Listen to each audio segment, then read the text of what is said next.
Earlier today, Donald Trump was called out and brutally humiliated by a fairly unlikely source. Sabrina Carpenter, one of the biggest pop stars in the world, after the Trump administration used one of her songs in their latest despicable, cruel, anti immigrant, draconian ASMR video. She called the Trump administration out, ratioed them to hell and back on Twitter, and rather than simply admit defeat and do what she asked, which is to stop using her music in their disgusting stunts, the White House foolishly doubled down, and I don't think it's going to redound to their benefit. But before we unpack all that, if you end up liking this video and you want to support the channel, please be sure to hit the like, subscribe, and alert bells before you go. All right, folks, we can't play the music. Obviously, we copyright struck, but this is the latest stunt. The White House is doing this all the time, using footage from comedians like Theo Von, who also had to, call out Trump and say, hey, stop using my shit without my permission to do this cruel stuff. Well, now they're doing it with Sabrina Carpenter. Have you ever tried this one? Bye-bye heart emoji. So we're not going to play the audio, but this is the video they put out to a Sabrina Carpenter song.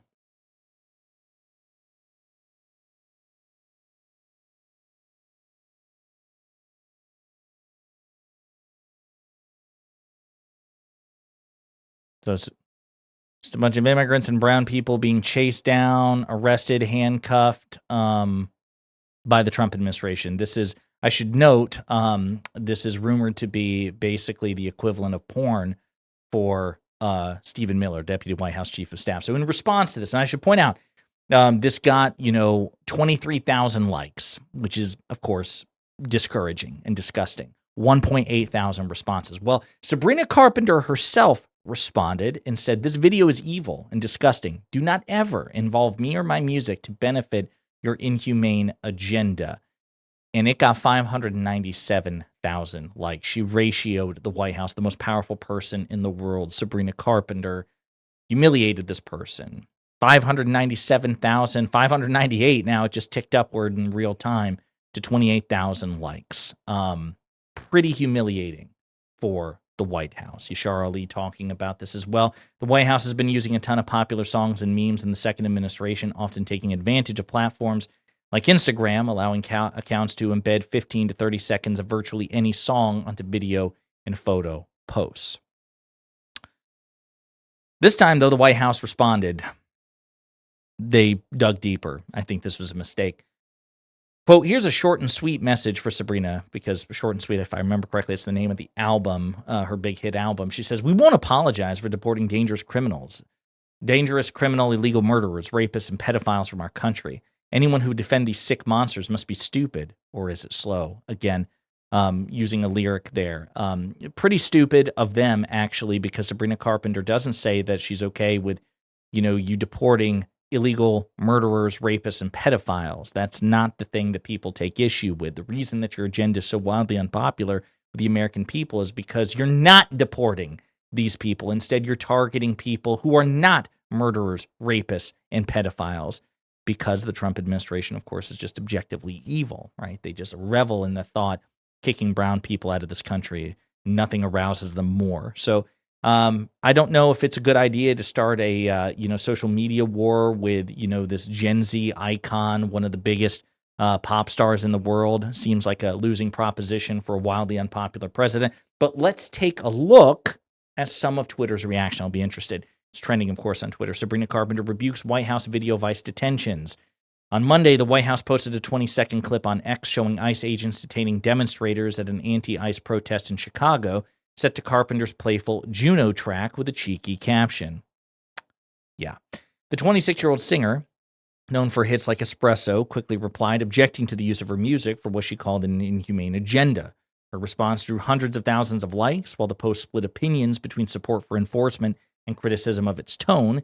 This fits a pattern of artists like Bruce Springsteen pushing back against unauthorized political use of their songs. So now she's at 601. So just in a few minutes, it went from 597 to 601,000 likes.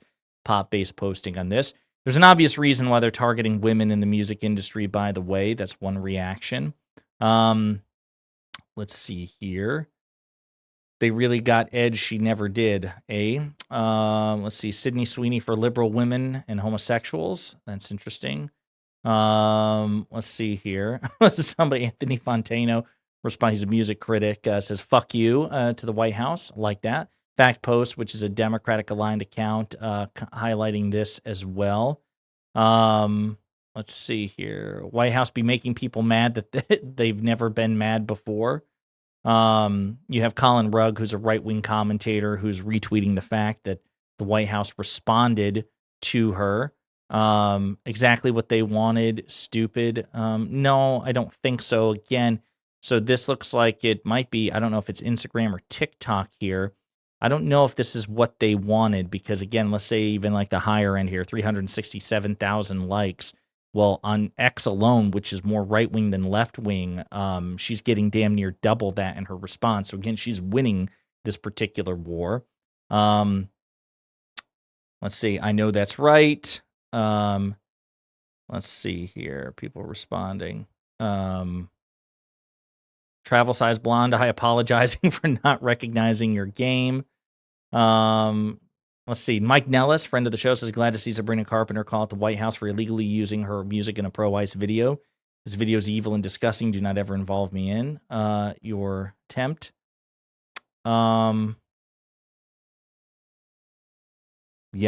So seems like it's split. There are a lot of people on Twitter who's upset the fact that she pushed back, and a lot of people instead are also celebrating her decision to push back.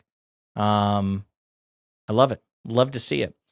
Again, I don't think it's a really good idea to pick a fight with one of the biggest pop stars in the world, especially when you're wildly unpopular yourself. It might be different if Trump were an objectively popular president, but he's not.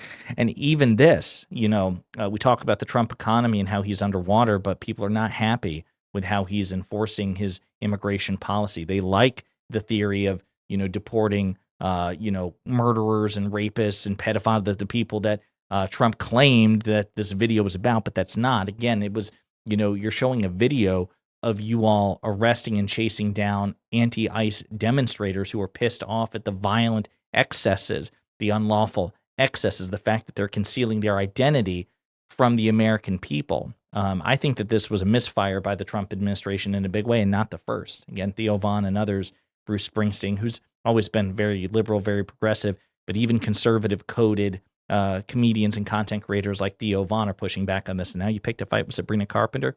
Seems pretty stupid. But of course, that's one adjective that describes the Trump administration pretty well. So kudos to Sabrina Carpenter for calling this shit out. And it'll be interesting to see if this social media feud escalates further still. In the meantime, let me know what you think in the comments.